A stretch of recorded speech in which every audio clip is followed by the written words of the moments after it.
ये question number 10 twelfth का chapter 1 exercise 1.1। Give examples of relation which is symmetric but neither reflexive not transitive. मतलब symmetric हो, reflexive भी नहीं होना चाहिए, ट्रांसटिव भी नहीं होना चाहिए। तो हमने सेट कोई ले लिया A is equal to 1 2 3। Let relation R on set A B. तो एक रिलेशन ले लिया 1 2 3 है, तो रिलेशन फ्रॉम ए टू ए लिख सकते हैं इसको। एक रिलेशन है 1 2 3 और इसका हम 1 2 3 के साथ कार्टेशियन प्रोडक्ट निकालेंगे।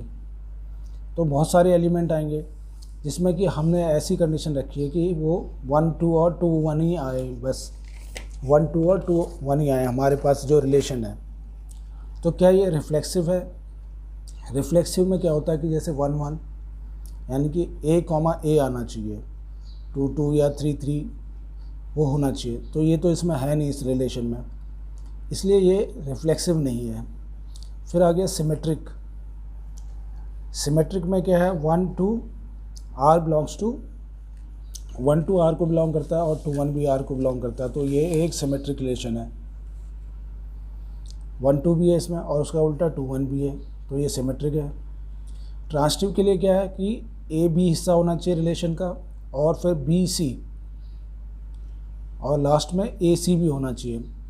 अब इसमें अगर हम देखते हैं कि ए बी, ए और बी, तो बी की जगह ये बी सी, तो 1 और 2 2 और 1 तो रिलेशन का हिस्सा है, लेकिन 1 और 1 ये तो हिस्सा नहीं है। 1 और 1 क्योंकि ए और सी रिलेशन का हिस्सा नहीं है, तो it is not transitive. It is not transitive, तो ये ट्रांसटिव नहीं है। दूसरा है सेकंड, ट्रांसटिव हो but neither reflexive not symmetric. ऐसा कैसे हो सकता है कि ना तो ट्रांसटिव हो और ना रिफ्लेक्सिव हो, ट्रांसटिव हो लेकिन रिफ्लेक्सिव और सिमेट्रिक ना हो। कोई रिलेशन कंसिडर करते हैं defined as R is equal to A B, जिसमें कि A दिया हुआ है कि लेस देन B हो, A is less than B। तो फॉर रिफ्लेक्सिव क्या होगा, A होना चाहिए उसमें, but as A is not equal to B। अब A तो B के बराबर, A कैसे ले सकते हैं क्योंकि ये पहला एलिमेंट लिखा हुआ है, इससे छोटा होना चाहिए। तो A तो ले नहीं सकते क्योंकि ये छोटा नहीं है, बराबर है। तो A इसलिए रिफ्लेक्सिव नहीं है क्योंकि A इसमें आएगा ही नहीं। सिमेट्रिक के लिए क्या होना चाहिए, अगर A B ले लूँ तो B A भी आना चाहिए। अब मैं A B ले लूँ और उसमें कंडीशन ये है कि B जो है A से बड़ा, तो इसको तो ले सकते हैं, लेकिन B A कैसे ले सकते हैं, इसमें A B से बड़ा होना चाहिए, तो वो तो पॉसिबल नहीं है। तो इसलिए इट इज़ नॉट सिमेट्रिक। और तीसरा है फॉर ट्रांसटिव A B हिस्सा हो, B A भी हिस्सा होना चाहिए, सॉरी B C भी हिस्सा होना चाहिए, A B और let take any element C which is greater than B। हमने C ले लिया जो कि B से ग्रेटर हो, तो A भी हिस्सा हो जाएगा इसका, B C भी हिस्सा होगा और क्या A C भी हिस्सा होगा, हाँ A C भी हिस्सा होगा क्योंकि C जो है A से तो बड़ा ही रहेगा, इसलिए ये ट्रांसटिव रिलेशन है। तो ये जो एग्जांपल है ये इसमें ट्रांसटिव है लेकिन रिफ्लेक्सिव और सिमेट्रिक नहीं है। जो ये हो गया सेकंड पार्ट। ऐसे 10th के ये आ गया हमारे पास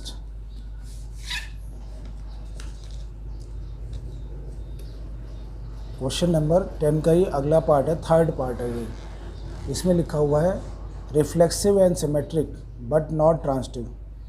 रिफ्लेक्सिव भी हो सिमेट्रिक भी हो, ट्रांसटिव नहीं होना चाहिए। तो ऐसा कैसे रिलेशन बना सकते हैं, अगर हमने कोई रिलेशन ले लिया A इज इक्वल टू 4 6 8। एक सेट है 4 6 8 जिसमें कि relation defined as relation R on A और R हमने ले लिया 4 4। इस तरह का रिलेशन बना रखा हमने 6 6, क्योंकि ये तो इसके 4 6 8 और 4 6 8 का अगर हम कार्टेशियन प्रोडक्ट निकालते हैं यानी कि A क्रॉस A, तो उसमें बहुत सारे एलिमेंट होंगे, 4 4 भी होगा, 6 6 भी होगा, 8 8 है, 4 6 है, 6 4 है, 6 8 है, 8 6 है। ये हमने ले लिया। तो हमने ये इस तरह से लिया हुआ है कि ये रिफ्लेक्सिव और सिमेट्रिक हो।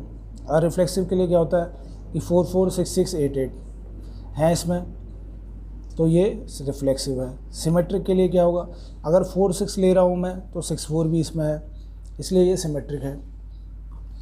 फॉर ट्रांसटिव के लिए क्या होगा, अगर 4 6 इसका हिस्सा है ए बी, यानी कि बी की जगह क्या है 6, और हमने कोई इधर एक एलिमेंट 6 के साथ 8 है, अगर मैंने 4 6 लिया है तो यहाँ 6 वाला आना चाहिए, तो 6 8 भी है इसमें, तो वो भी लिख दिया, ये रिलेशन में है।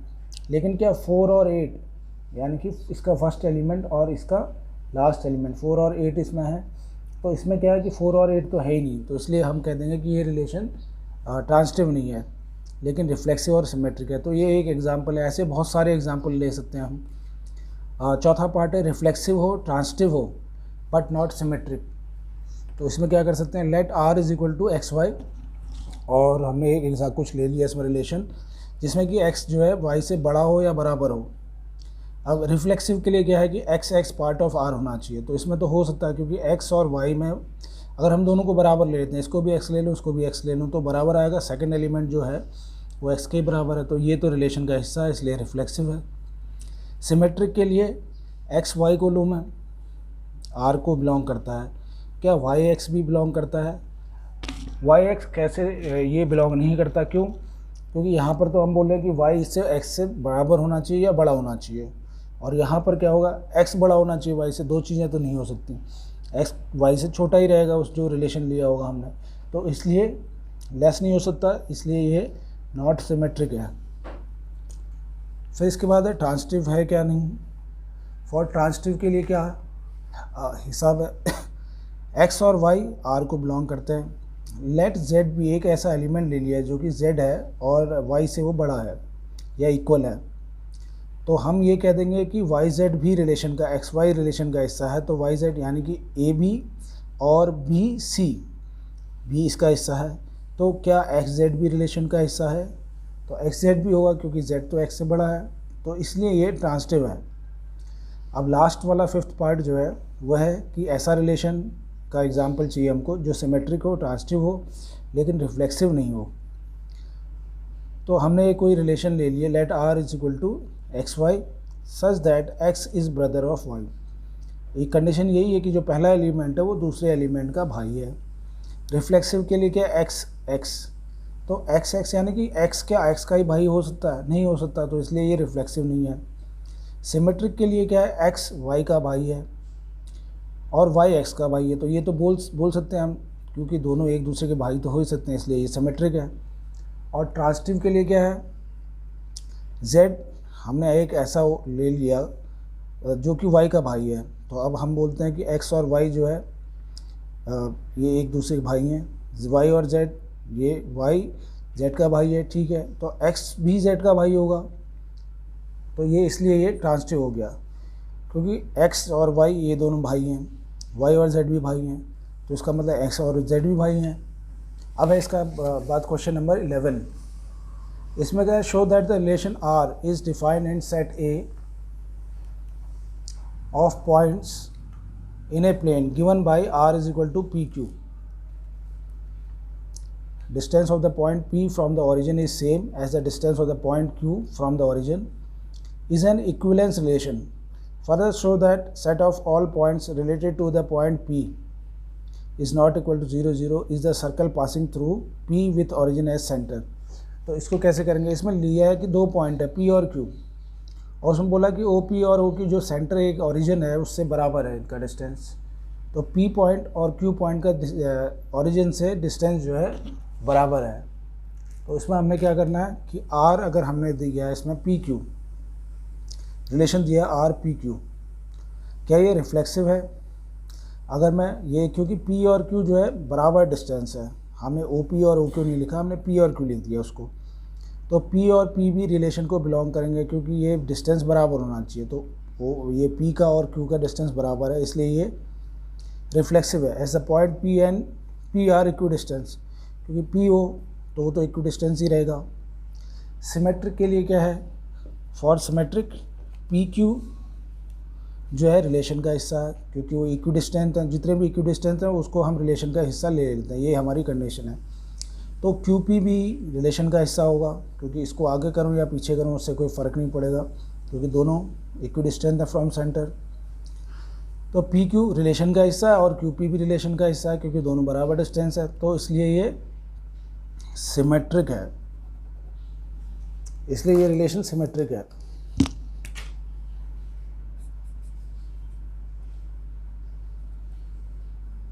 इसके बाद है फॉर ट्रांजिटिव, पी और क्यू जो है इसका हिस्सा है, पी और क्यू रिलेशन का हिस्सा है।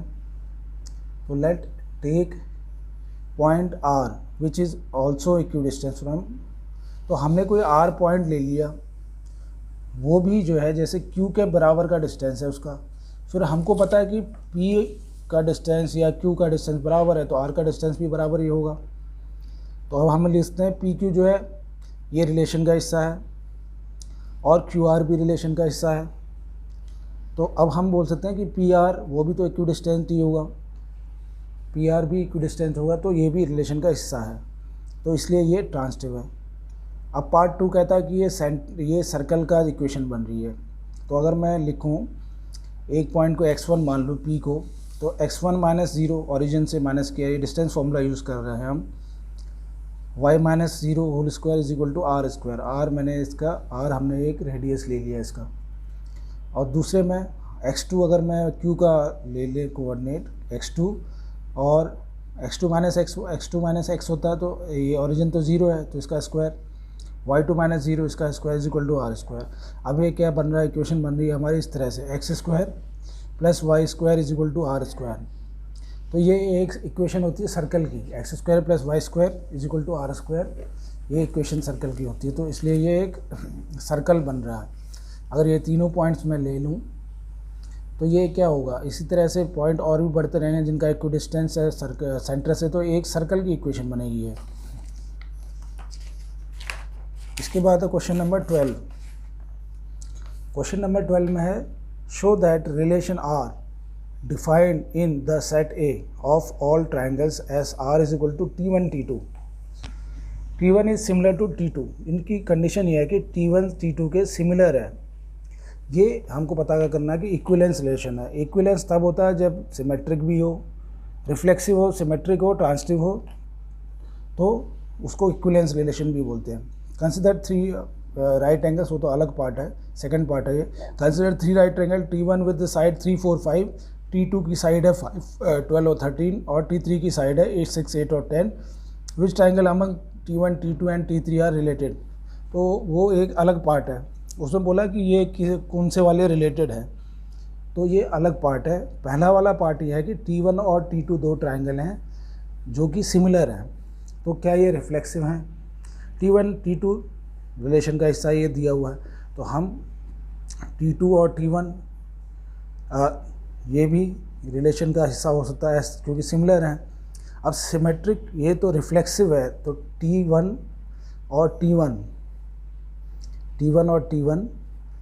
तो ये भी रिलेशन का हिस्सा होंगे क्योंकि दोनों T1 तो सेम ही होंगे, तो दे आर सिमिलर, तो ये कंडीशन तो पूरी होगी। अब फॉर सिमेट्रिक के लिए क्या होता है कि T1 और T2, सिमेट्रिक के लिए होता है T1 और T2 जो है पार्ट ऑफ रिलेशन है,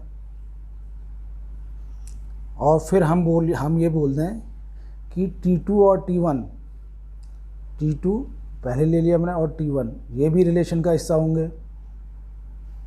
क्यों? क्योंकि तब भी सिमिलर हैं, इसको आगे ले लो या पीछे ले लो, ये T1 T2 सिमिलर हैं, तो T2 T1 के सिमिलर हैं, उससे फ़र्क नहीं पड़ा आगे पीछे करने से, तो इसलिए ये सिमेट्रिक है।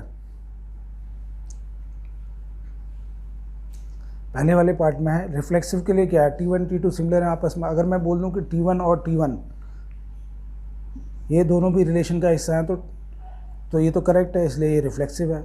ट्रांजिटिव के लिए क्या होता है, T1 T2 रिलेशन का हिस्सा है, और T3 हमने एक ऐसा ट्राइंगल ले लिया जो कि सिमिलर टू T2 होगा।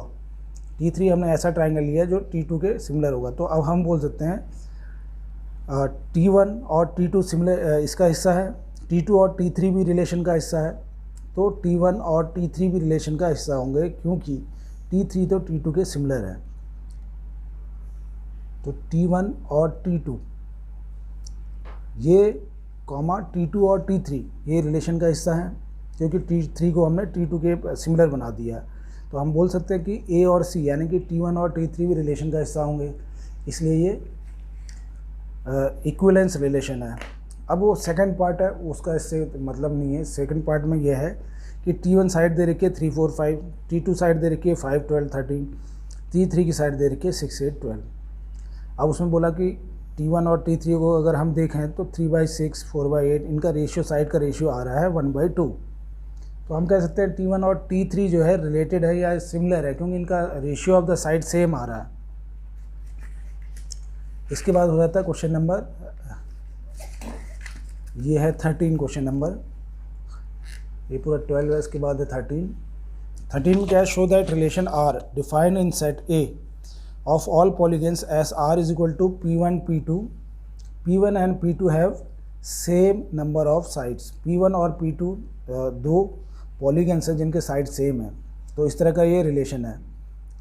इन इज एन इक्विवेलेंस, ये भी पूछा है कि क्या ये इक्विवेलेंस रिलेशन है। What is the set of all elements in A related to the right angles triangle T with side 3 4 and 5। तो ये तो सेकंड पार्ट है। पहला वाला पार्ट है कि P1 और P2 जो है रिलेशन का हिस्सा है और दोनों के बराबर साइड है, रिफ्लेक्सिव है। तो अगर मैं लिखूं कि P1 और P1 की जगह P1 P2 की जगह P1 लिख दूं, तो ये भी रिलेशन का हिस्सा होंगे, क्योंकि साइड तो दोनों की बराबर है और यही हमारी कंडीशन है कि जो भी हम लें उसका साइड बराबर होना चाहिए, बोथ है इक्वल साइड्स। फिर है सिमेट्रिक में अगर मैं P1 P2 लिख दूं, रिलेशन का हिस्सा है। अगर मैं लिखूं P2 और P1, ये भी रिलेशन का हिस्सा होगा, तो ये क्या हो जाएगा, इट इज सिमेट्रिक।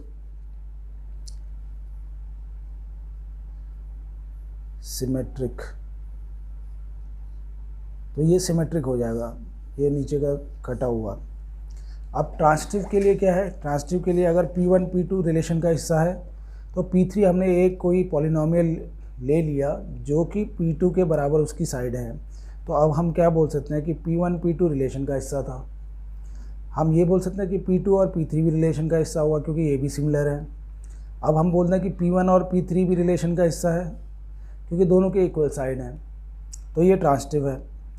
तो इसलिए अगर ये पूछा जाए कि ये इक्विवेलेंस रिलेशन है, हाँ ये इक्विवेलेंस रिलेशन है, तो हम ये भी लिख सकते हैं कि इक्विवेलेंस रिलेशन,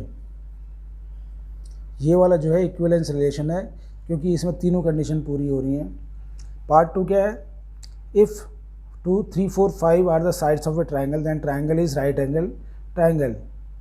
अगर 3 4 5 है तो 3 का स्क्वायर 4 का स्क्वायर क्या है, 3 square plus 4 square is equal to 5 square है, तो ये राइट एंगल ट्राइंगल होगा। तो ये हो गया क्वेश्चन नंबर 13। अब उसके बाद क्वेश्चन नंबर 14। क्वेश्चन नंबर 14 में क्या है, let L be set of all lines in XY plane. Let L be set of all lines in XY plane and R be the relation in L defined as R is equal to, relation जो दिया हुआ है वह है L1 L2 और ये लिखा है कि L1 जो है L2 के पैरेलल है। Show that R is a equivalence relation and find the set of all lines related to line Y is equal to 2x plus 4। वो सेकंड पार्ट है कि Y is equal to 2x plus 4 ऐसी कौन कितनी line होंगी जो parallel होंगी। तो रिलेशन क्या है हमारा L1 और L2, कंडीशन क्या है L1 पैरेलल टू L2 है। तो अगर हम लिख दें रिफ्लेक्सिव के लिए तो यही रहता है कि L1 ले लिया इधर भी L1 ले लिया, या L2 ले लिया तो उधर भी L2 ले लिया, ये रिलेशन का हिस्सा होंगे। हाँ, क्योंकि ये L1 अपने आप के लिए तो पैरेलल होगा ही होगा, L1 is parallel to itself, तो ये रिलेशन हम ले सकते हैं, तो ये रिफ्लेक्सिव है। सिमेट्रिक के लिए क्या L1 L2 के पैरेलल है, तो L2 L1 के पैरेलल होगा, तो वो भी रिलेशन का हिस्सा है, तो इसलिए ये क्या है, ये सिमेट्रिक है। It is symmetric relation. For transitive के लिए क्या होगा, L1 L2 जो है R का हिस्सा है और L3 हमने ले लिया कि वो भी L2 के पैरेलल है। L1 और L2 ये आपस में पैरेलल हैं तो रिलेशन का हिस्सा है। L3 हमने ले लिया कि L2 के पैरेलल है, तो हम क्या ये लिख सकते हैं कि L2 और L3 भी रिलेशन का हिस्सा होंगे, क्योंकि L3 तो L2 के पैरेलल है होंगे। फिर क्या हम ये बोल सकते हैं कि L1 और L3 भी आपस में पैरेलल होंगे, ये भी होंगे, तो पैरेलल होगा, इसलिए ये it is transitive, it is TRANSI transitive relation है। अब ये तीनों कंडीशन फुलफिल करता है तो इसलिए इसको हम इक्विवेलेंस रिलेशन बोल सकते हैं। पार्ट 2 क्या है, लाइन दी है y = 2x+4। अगर कोई बोले कि इसके पैरेलल कोई लाइन बता दो तो हम लिख सकते हैं कि स्लोप बराबर होनी चाहिए इसकी भी।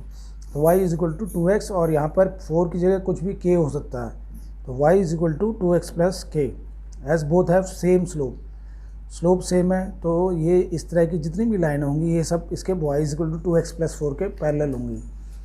अब है क्वेश्चन नंबर, ये क्वेश्चन नंबर हमारा ख़त्म हो गया। पार्ट 2 में था y = 2x+4, तो इसके पैरेलल जितनी भी लाइन होंगी y = 2x + k हो जाएंगी। Question number 15, let R be a relation in set, और सेट दिया हुआ है 1 2 3 गिवन बाय R = 1 2 2 2 1 1 4 4 1 3। ये रिलेशन हमको दिया हुआ है। 3 3 3 2 चूज़ करेक्ट आंसर। इसमें करेक्ट आंसर हमको चूज़ करना है कि क्या ये रिफ्लेक्सिव है। 1 1 2 2 3 3 4 4 ये रिलेशन का हिस्सा है, इसलिए ये रिफ्लेक्सिव है। फिर बी पार्ट है, it is not symmetric, it is not symmetric. 1 2 relation का हिस्सा है लेकिन 2 1 इसमें नहीं है, तो ये सिमेट्रिक नहीं है। See, if 1 3 is part of relation and 3 2 is part of relation then 1 and 2 is part of relation, it is transitive. तो ट्रांसिटिव तो है ही नहीं है। यहाँ पर 1 3 आया तो 3 2 आया और 1 2 भी आया रिलेशन का हिस्सा, तो ये ट्रांसिटिव होगा। फिर से देख लेते हैं, 1 3 क्या इसका हिस्सा है, 1 3 है, इसमें 1 3 है, ये रिलेशन का हिस्सा है। 3 2, हाँ 3 2 भी रिलेशन का हिस्सा, तो क्या हम 1 2 रिलेशन का हिस्सा बोल सकते हैं, 1 2 बोल सकते हैं, 1 2 भी है, तो ये ट्रांसिटिव भी है। तो इसमें से इनकरेक्ट वाला जो है, इनकरेक्ट वाला तो कोई नहीं, इसमें सारे करेक्ट ही है। उसके बाद question number 16, let R be relation in set and given by R = AB, A = B-2 और B is greater than 6. Choose the correct answer. Let R be relation in set n मतलब हो गया natural number, और दिया हुआ है कि R = AB और A कितना होना चाहिए, जो पहला वाला एलिमेंट A जो है B-2 के बराबर होना चाहिए, और B हमेशा 6 से बड़ा होना चाहिए, यानी कि दूसरा एलिमेंट 6 से बड़ा हो, उससे कम नहीं होना चाहिए। अब 2, 4 लिखा है, ये क्या रिलेशन का हिस्सा हो सकता है, नहीं हो सकता। ये तो ठीक है, बी जो है ये टर्म ये इससे बड़ा है, ये तो कंडीशन है, लेकिन ये 6 से बड़ा होना चाहिए, तो बी 6 से बड़ा नहीं है, तो इसलिए ये नहीं हो सकता रिलेशन का हिस्सा। दूसरा है 3 और 8, तो 8 3 से बड़ा है, और A = B-2, और इनका आपस में जो है वो 2 का ही होना चाहिए। यहाँ 3 है तो यहाँ 5 होना चाहिए, क्योंकि ये दिया हुआ है A should be equal to B-2। यहाँ 8 है तो यहाँ पर 6 होना चाहिए, तो इसलिए ये भी रिलेशन का हिस्सा नहीं है। फिर दिया 6 और 8, 6 और 8 का रिलेशन का हिस्सा, हाँ A यहाँ पर जो है इससे 2 कम है, और जो B वाला एलिमेंट है वो हमारा इससे 6 से ज़्यादा है, तो इसलिए ये ट्रू है। तो ये क्वेश्चन नंबर 15 और 16 हो गए। 15 में जो क्वेश्चन है उसके हिसाब से जो बी वाला है, इट इज़ नॉट सिमेट्रिक, ये उसका ट्रू स्टेटमेंट है। बाकी रिफ्लेक्सिव सिमेट्रिक है कि नहीं, ये ट्रांसिटिव है कि नहीं, ये तो हम उसको दिखा सकते हैं, और उसमें से चूज़ करना था एक, तो उसमें से चूज़ कर सकते हैं हम, जो 3 ऑप्शन थे कि कौन सा करेक्ट स्टेटमेंट है या कौन सा नहीं है। तो ये हमारे क्वेश्चन नंबर 16 तक हो गए, पूरी एक्सरसाइज होगी यहाँ तक।